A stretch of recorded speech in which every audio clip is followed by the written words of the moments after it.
So she got into some research that shows when we're anxious, stressed, frustrated, bored, overwhelmed, or unhappy, we turn to numbing behaviors.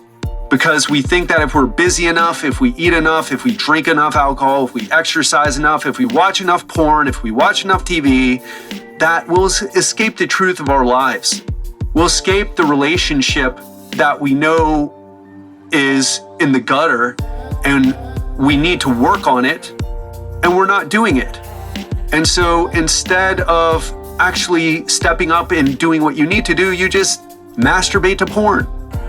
Or you masturbate by eating a lot of food. It's almost like masturbation because you're just, hitting that pleasure in your brain. Think about it. Isn't that why you eat those things?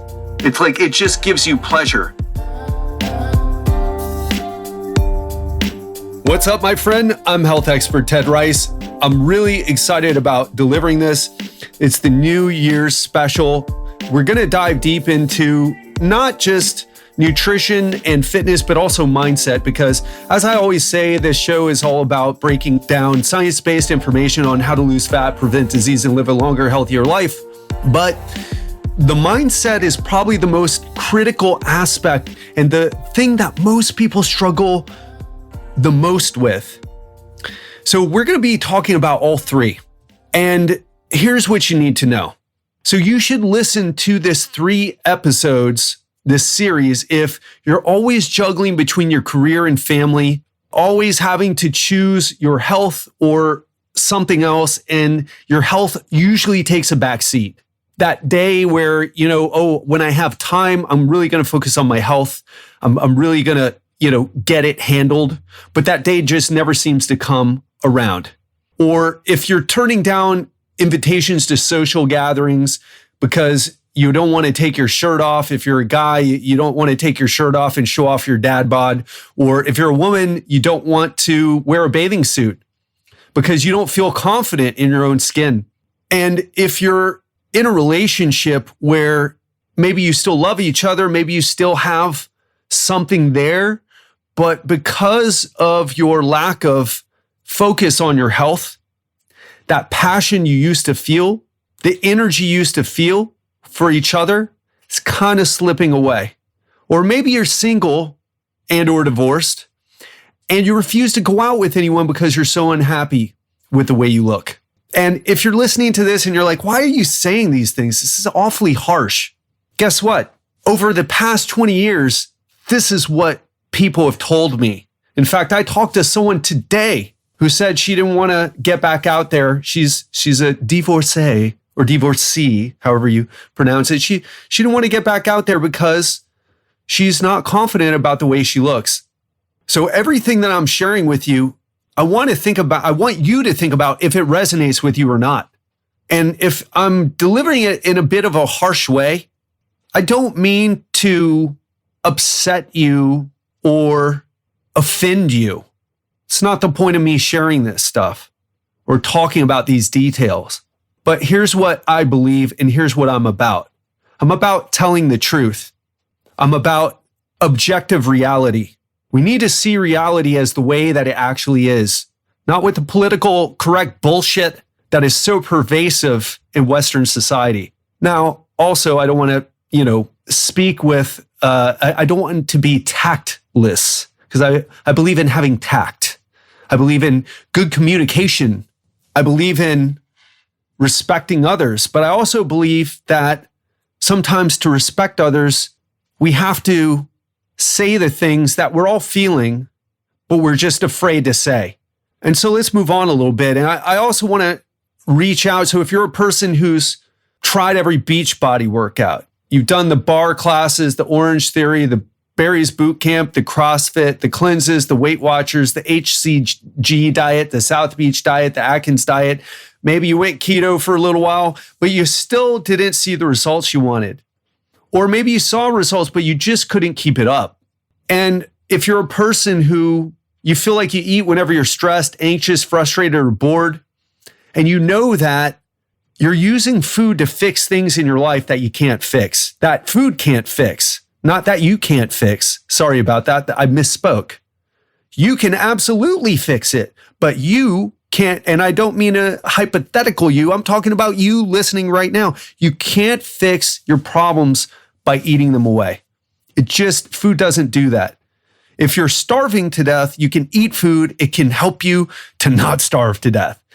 If you do nutrition properly, you can lose fat. You can, reverse diabetes. You can do so many things with food, but you can't fix the other issues in your life with food. Food doesn't work that way. And if you feel like there's an invisible ceiling on your health, on your body, and your life, because what we're really passionate about here, what I'm really passionate about here, is not talking about how to build more muscle, how to lose more fat. Those things are important and they affect your health and they affect your confidence. They affect how you feel. They affect how you feel physiologically, meaning if your brain is all inflamed due to the excess body fat you have on your body, it's going to affect your mood. And we're talking about psychologically as well, because what you think. No, we always talk about, hey, what about habits? Are habits really important? Habits, like you have habits, and we think about habits in terms of the things that we do in the physical world, right? Oh, I have a habit. I work out 3 times a week at the gym. Another habit is how you talk to yourself. Another habit, getting easily triggered by social media posts, by the people in your life. That's a habit too.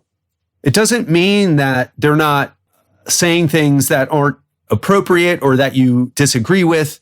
But if you're getting constantly triggered, that's a habit and it's a negative one. So if that's you, if you resonate with anything that I just said, then you're in the right place. And in case if you're listening and you haven't heard this show before, you might be wondering, well, why are you qualified to teach all this stuff? And I want to tell you, it's not because I'm a quote unquote celebrity trainer or because I've trained CEOs and multimillionaires in Miami Beach for 2 decades, or even the hundreds of people that I've helped online. It's not even because I went from a lean body in my 20s to fat in my late 30s and then lean as fuck in my 40s. I mean, I've got veins on my abs right now and I'm about to turn 43. And I never thought I'd look like this. I'm leaner than I was in my 20s. It's just crazy. And you know what is more important, by the way? Because there's a lot of people who are lean and miserable. I'm lean and I feel great. I don't feel great about everything in my life or everything that I've done, but I feel great most of the time. And I want you to feel great because you may not even believe it's possible. And I've been there. I didn't believe it was possible either. I was doing all the right things, so I thought. And then I figured out, you know what? I'm not doing the right things. I just thought I was. I was listening to people who seemed confident in what they were saying. I listened to people who I thought were sincere, and maybe they were. But you know what? You can be sincere and you can be wrong. You can be, in other words, sincerely wrong. And that's why it's so hard to figure out what to believe out there. So let's talk about this. Let's change directions a little bit. Why is it so hard once you get in your 40s to lose fat? When you're 40s and beyond, actually. Why is it so difficult? So in the past 20 years, I've learned that there's basically 5 major things. Now there's other things, but there's 5 major ones, 5 major reasons why people in their late 30s, 40s, 50s, and older aren't able to achieve their fitness goals. And we're going to get into that right now. And the first one being the decision to follow workout programs and fad diets that are filled with incorrect information and simply don't work long term. I touched on this before, but it bears repeating. There are a lot of myths and outright lies that exist in the fitness industry. And a lot of people who, like in the low carb community, I can't tell you, I don't know if you're following me on Twitter or not, but I get into it with these low carb, high fat people, these carnivore diet people. They're so extreme and they're completely closed off from being wrong, or at least being nuanced, right? Because, I mean, you can eat nothing but meat. If you haven't heard about the carnivore diet, well, it's the new diet that's taking over the internet, or at least a small fraction of the internet. And it's just the people are so extreme, and they try to promote it to other people. And I think it's okay if you want to experiment with it, but when I hear them say what they say all these things, it's just so clear that they just don't know what the fuck they're talking about. And you also see even worse than this, right? You see the people struggling to get results. One guy was trying to convince, he's like, oh, I'm like, hey man, and this was a keto person, not a carnivore, but he's like keto carnivore. I don't know. It gets really confusing with those people. They've got so many labels and identities. And he was like, I got into it. We got into an argument with him. And I was just owning this guy because he said that I looked like I had non-alcoholic fatty liver disease. And so I sent him a picture of veins on my abs.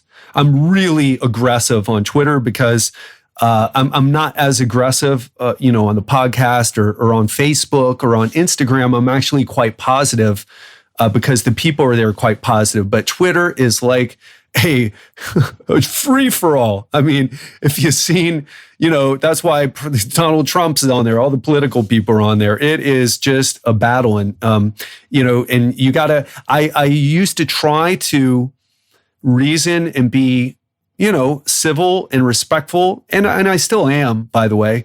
But when people start throwing punches at me and they leave their chin wide open, I hit back, and I hit back hard. And I don't do it with words.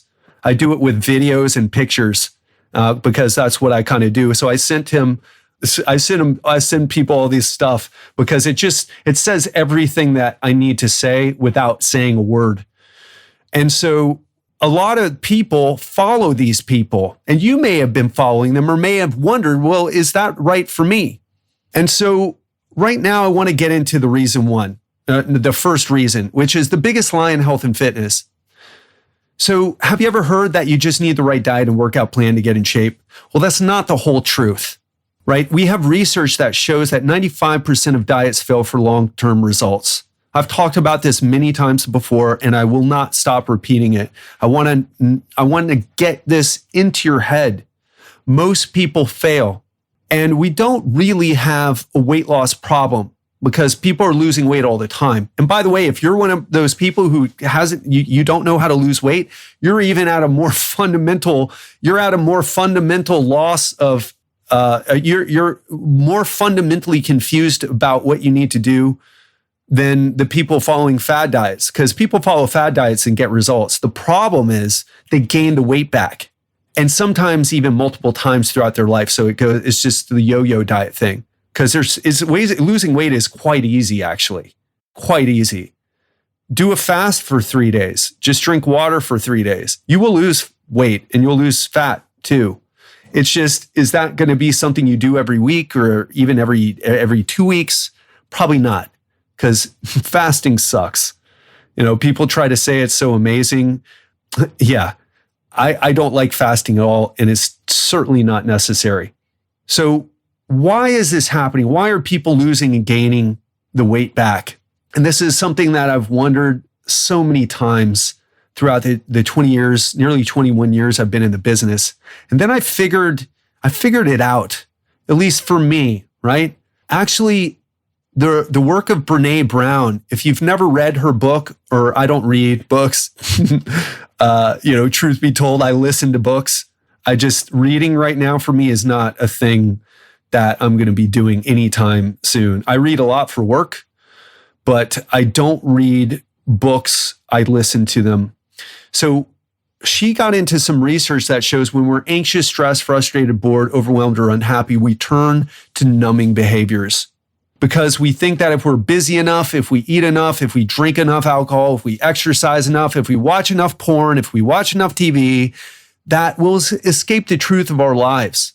We'll escape the relationship that we know is in the gutter, and we need to work on it, and we're not doing it. And so instead of actually stepping up and doing what you need to do, you just masturbate to porn, or you masturbate by eating a lot of food. It's almost like masturbation because you're just, hitting that pleasure in your brain. Think about it. Isn't that why you eat those things? It's like it just gives you pleasure, right? as soon as the milk chocolate or cookies or whatever it is that you like to eat, it hits your brain. It's like, keep eating. And look, I'm saying that. How do I know that? Because I've been there. I've done that. I binged a lot. I didn't get fat until I was in my 30s, but I did binge. I've been binge eating for a long time. I also smoked a lot of weed, drank a lot of alcohol, did a lot of drugs in my 20s. And the truth about this is that the pleasure we get from eating, drinking, and shopping and watching TV and everything else that I've mentioned, it wears off. The exciting TV series comes to an end. The food is over, and that pleasure that you got from eating it, the afterglow that you get from eating a delicious meal wears off. Now, I want to say something to put this into perspective here. I'm not saying that going shopping or eating delicious food or watching TV or doing any of those things, sex, I'm not saying any of it's bad. I'm saying the intention behind it, because there's a big reason. A big difference between getting some, like, I bought Giselle these Belgian chocolates from Singapore. I tried to get her something when I was in Singapore for a couple of days. I tried to get her something from Singapore, but they all have most of the Singapore products had something called durian in it. I don't know, you're probably not familiar with it unless you're from Australia or, around Asia. But durian is this stinky, stinky fruit. I happen to love it, by the way. It makes, my dad doesn't like that I love it so much, and neither does Giselle. But so anyway, I bought her these expensive Belgian chocolates, and we ate them together, and they were delicious, and we enjoyed them. And then it was over, and we were happy about what we did. Now, compare that to some of the things that I used to do. I'll give you an example from my life.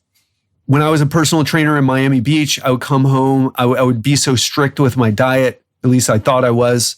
Actually, I was. I was just eating way more than I thought I was eating. And then I would buy a pint of Haagen-Dazs and just down it. Just eat the whole thing. And I enjoyed it, but it was really trying to make me feel better. And once it was gone, I had a stomach ache, and, none of the problems that were in my life went away as a result of eating that pint of Haagen-Dazs. So in case you're wondering, like, okay, well, what do I need to do? I want you to think about this, because human beings, we think we're so complex, but we're actually quite simple. What makes us happy is quite simple. So are you in a relationship, and is that relationship healthy? That's number one. And this is not in order of importance, by the way. It's just I'm naming them off. Number two, do you have a healthy relationship at work with the work that you do? Or do you hate your job? Is it sucking your soul away? Or do you have an asshole boss? Can't tell you how many people that I've worked with who have asshole bosses. By the way, the two that I'm thinking of right now, they were women clients, and they have women bosses. I don't know if that really means anything, but it's kind of interesting, I've found. So another thing is, do you have hobbies outside of work? Do you have passions outside of work? Because some of the entrepreneurs that I've worked with, it's like, oh, I love my job. I'm always at my job. I'm always working, work. They're workaholics. Are you a workaholic? Because guess what? What you're doing is you are in your comfort zone because maybe you make money, maybe you crush it in your job, maybe you close deals or sell things or, drum up business, whatever it is that you do. But you use it as an escape because maybe you're not out there dating like you should be. Maybe you're not out there making friendships that you should. Maybe you're not out like having some sort of thing that you do, playing guitar, going dancing, doing martial arts, traveling. And so you just stay stuck in your little, business world, and you just stay there because it's comfort. It's the comfort zone. And I'll tell you, I want to tell you this because I work with guys with high net worths, guys worth 50 million, 100 million. I've worked with billionaires. The billionaires that I worked with, I don't believe were so stuck, by the way. It's just another thing to get to that amount. But the guys who are worth 50 million or 10 million or 20 million or 5 million or 100 million, All they did was just make more money. But when you're already good at making money, there's no challenge in it.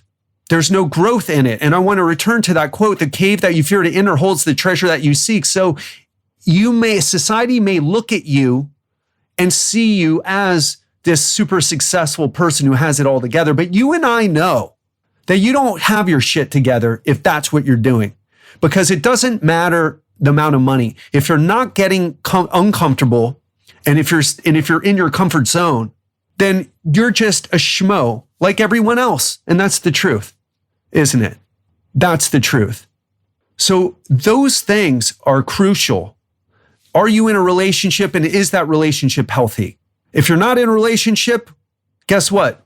Loneliness is hard on your heart. It's hard on, it increases inflammation levels. It ain't good for you.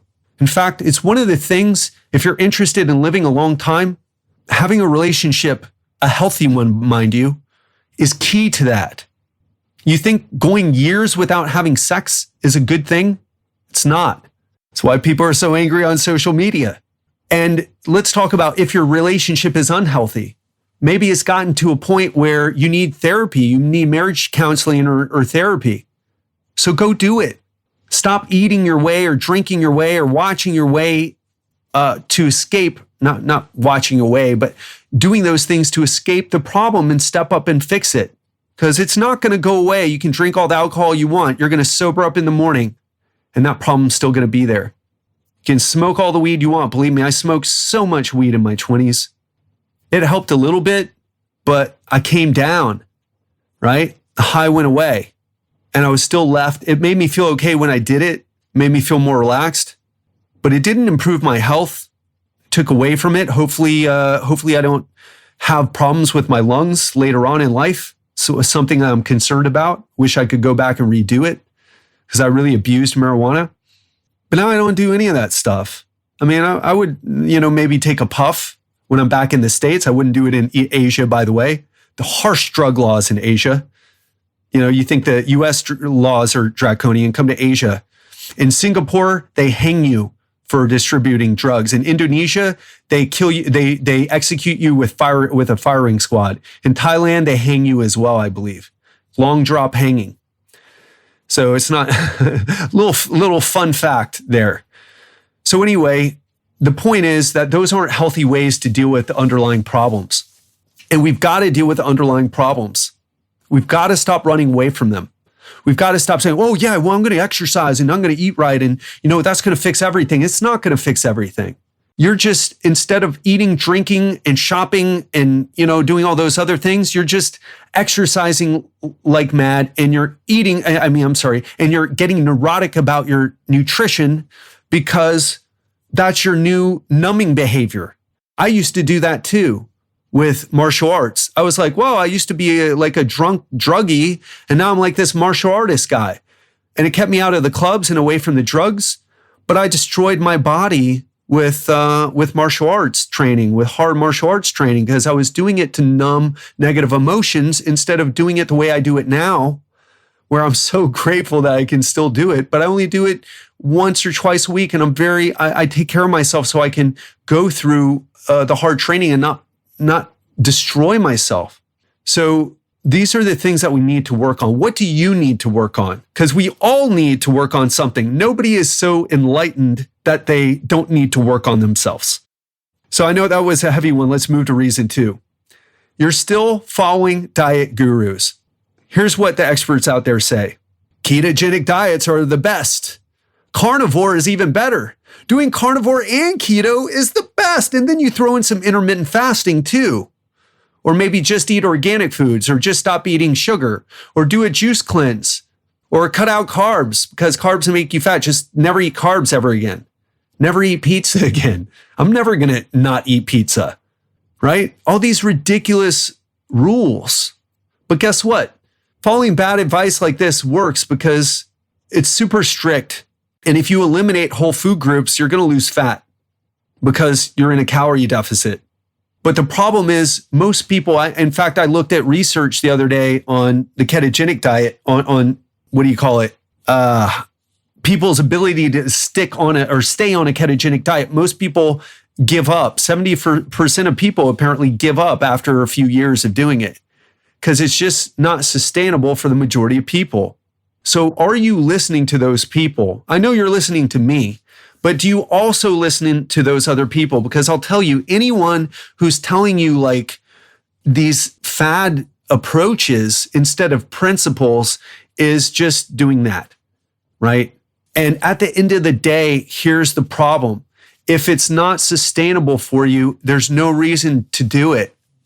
Or maybe you can do something short term, but eventually the name of the game is sustainability.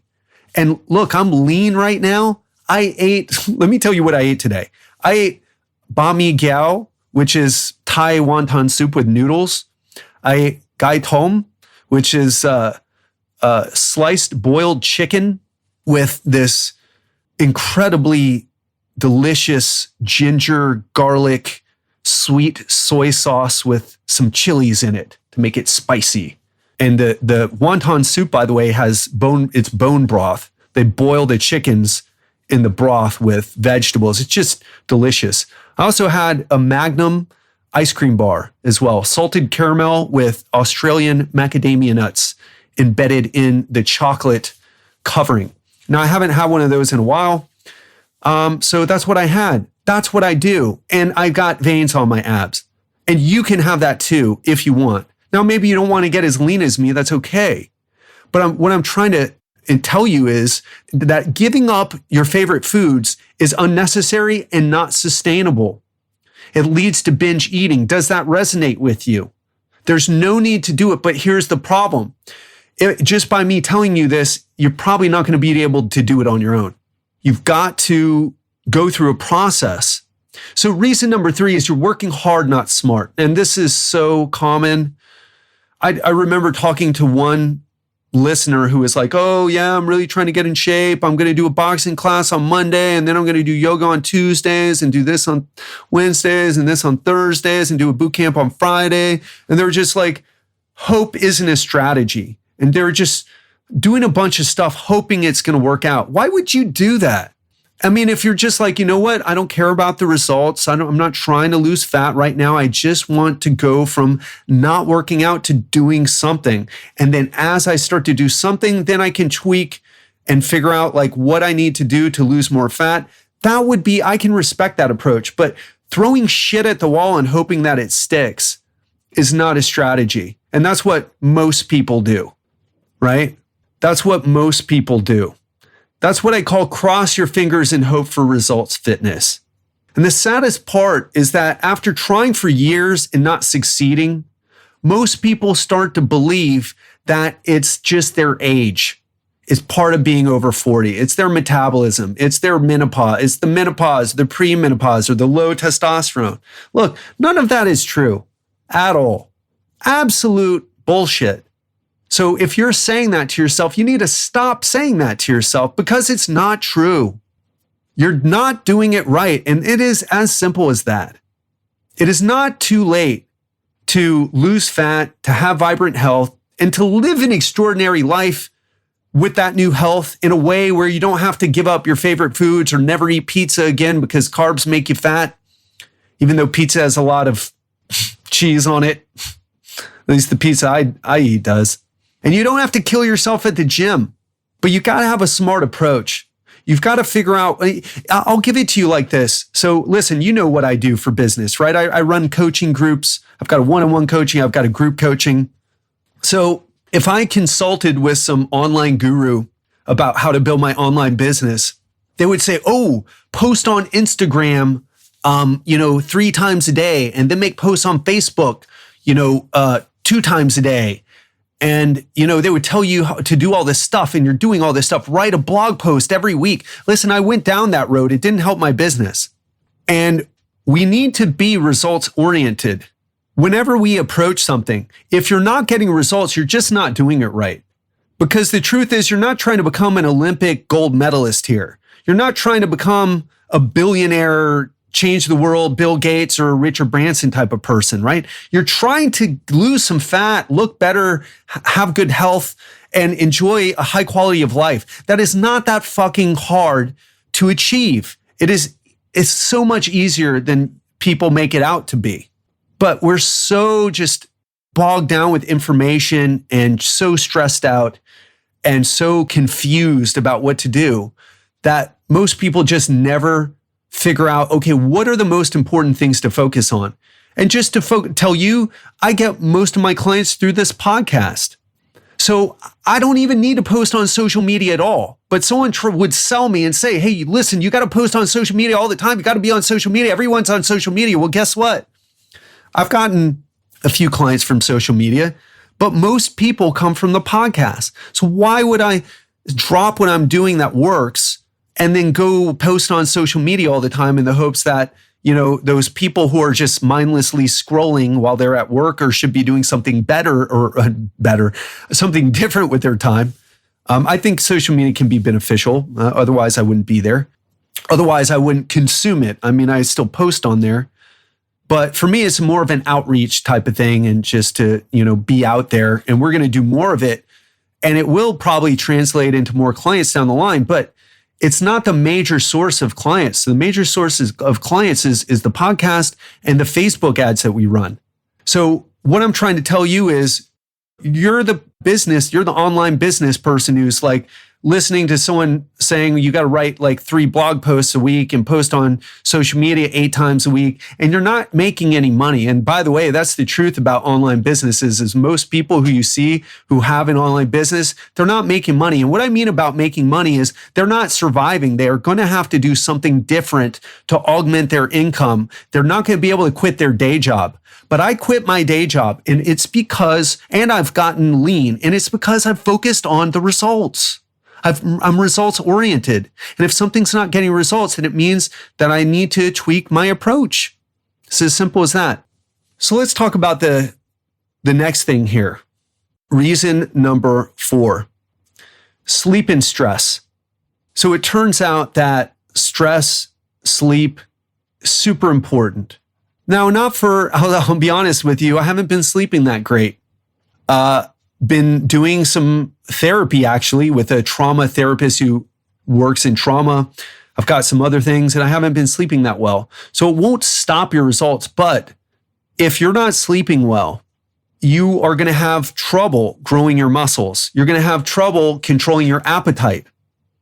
You're going to have trouble having the energy to go work out. So if you're not getting proper sleep, it's an issue. And I'm not just talking about, are you sleeping 8 hours? I'm talking about what is the quality of that sleep? One of the things I do with all my one-on-one coaching clients, because everyone who hires me as a one-on-one client, for one-on-one coaching is financially stable. So we get them into an Oura ring and we track their sleep and we track their HRV and resting heart rate, which are measurements of stress. And I want to tell you, if you don't have an Oura ring and if you're struggling with sleep and you're struggling with, stress, listen, the only reason to not have an Oura ring is because you'll never wear a ring. And you know what? I get it. I'm not a ring person myself, but I forced myself to become a ring person after using the Oura. And I'm wearing it right now. I'm looking at it right now. It is the best, $300 you'll ever spend. The best wearable on the market. It has some issues with it, but for the most part, it gives you data. It lets you know what you're doing how you're doing rather, in terms of sleep quality, in terms of your resting heart rate. I actually had a client, check this out. I had a client with a very high resting heart rate, and it just wasn't going down, even though we were having her do a lot of aerobic exercise, which aerobic exercise is how you get your heart rate to go down. And it just wasn't coming down. I ended up saying, you got to see your doctor about this. And she was diagnosed with hyperthyroidism. So that's just an example of how, you can catch something because you're getting the feedback. Another thing you can do too, by the way, for your stress levels is, and it's less expensive than an Oura, although I don't think the Oura is very expensive at all for what it gives you, but checking your blood pressure. If your blood pressure is high regularly, that's an issue. And it certainly has to do with stress. You know what they give? You know what blood pressure medication is? It's a beta blocker. Well, what is that? Well, it blocks adrenaline specifically. So if you're blocking adrenaline by taking a drug, well, you could just lower the circulating adrenaline in your body. But to do that, you'd have to actually engage in some stress-reducing activities. Meditation, get a massage. I get a massage 1 or 2 times a week. It won't be that way when I go back to the States because the massages are a bit more expensive, but I'll get one once a week. I won't get 2 or 3 though. So anyway, what are you doing to relax and de-stress? Because if you're stressed out, you're not going to be able to train hard either. You're not going to recover well from the types of training that you do.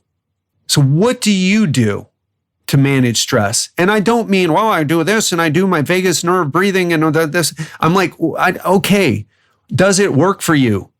And one thing I love about the Oura Ring is I do meditation. I do a form of meditation. I'll do a Real Talk Friday episode talking about somatic meditation, but I do a specific form of meditation that I see it work because I wear my Oura Ring and I do the meditation and I see my heart rate drop. So I know it's working because my heart rate drops. My blood pressure also drops. I don't measure my blood pressure, haven't in a long time. Last time I measured it was perfect at the doctor's, but I'll start doing that when I get back. I just don't have enough room in my luggage and I got my Oura Ring, but I'll start doing it when I get back home just to see what it is every once in a while. And I used to do experiments doing before and after. I put up a before and after of meditation, but a before and after photo of my blood pressure results. And my blood pressure used to be not quite high, but in the 140s, 150s. And my diastolic number, the lower number was always good, but my systolic, the top number was always a little high. And I could drop it down by doing meditation. So again, being results oriented, you've got to be results oriented. And usually getting some data is the way to help you figure out whether something's working or not. So let's go into the last reason and then I'm going to wrap things up. The last reason is you're hanging out with the wrong crowd. My friend and mentor, Peter Sage, has a great saying. He's like, look, if you're hanging out with 9 people who are all drinking too much, eating too much, complaining about life, not doing anything to solve the problems in their life, not stepping out of their comfort zone in life, you're going to be the 10th one. You're going to be the 10th one. We're not rugged individualists, not in the slightest. We follow the crowd. We all do, myself included. That's why I'm really picky about who I hang out with. It's simple as that. Really picky about who I hang out with and who I converse for long periods of time with, because you'll run up against people who have this perspective of the world that is different. The world sucks. It's going to hell. Everything sucks. Life is sad. What a world we live in. That person and me, we bang heads. We lock horns because my perspective of reality is completely different. I think we're living in the best time in human history. I think it is the most incredible time to be alive. I think we are so blessed to be alive right now in this moment. But if you're hanging out with people like the person I just mentioned, you're going to get sucked into that. And whenever you try to make a shift in the positive direction, like a pot of boiling crabs, you're going to get dragged back down. It's what boiling crabs do. But if they would work together, they could all get out of the boiling pot of water. But because they're crabs, as one tries to escape the boiling pot of water, all the others drag it back down. And as that one drags back down, another one tries to escape, and then all the other ones drag it back down. And so not one of them makes it out. They all boil to death. What a strange story, right? Strange example, but that's how people are. They don't want you to challenge their worldview, because if you challenge their worldview, they might have to take some responsibility. And oh gosh, nothing's scarier than that. So much easier to point the finger and blame politicians, blame the terrible world we live in. It's just ridiculous. And I want to share something else. If you've been listening for a while, you know the tragedies I've been through in my life. If you've listened more recently, you know the tragedy that people in Cambodia went through. When I did my Phnom Penh episode and talked to you about where I was at in the killing fields, People are happy there and they're struggling, but they're happy. They're happy to be alive because they realize it's like, oh my gosh, I can't believe we went through that. My parents went through that. My grandparents went through that. But here I am. The country is struggling. It's impoverished. It's war torn, but it's taking steps in the right direction. And so they're happy. And so what I find in the people who have the most negative worldviews, they ain't been through jack fucking shit. Maybe someone cheated on them. Maybe it was, a divorce. Maybe they lost some money. Maybe mommy and daddy didn't hug them enough. Well, join the fucking crowd. I mean, join the fucking, welcome to the club. That's what I'm trying to say. Welcome to the fucking club. We've all been through some shit, and it's up to us to do better than what our parents did. And it's up to us also to not hold a grudge against our parents because they didn't have YouTube with, 10,000 Tony Robbins videos for free on there, or the Legendary Life podcast, or whatever else you listen to and use as a way to get ahead in life and get your motivation up. So stop hanging out with the wrong crowd. Eliminate people from your life. You don't have to get rid of them completely. You just have to limit the amount of time that you spend with them.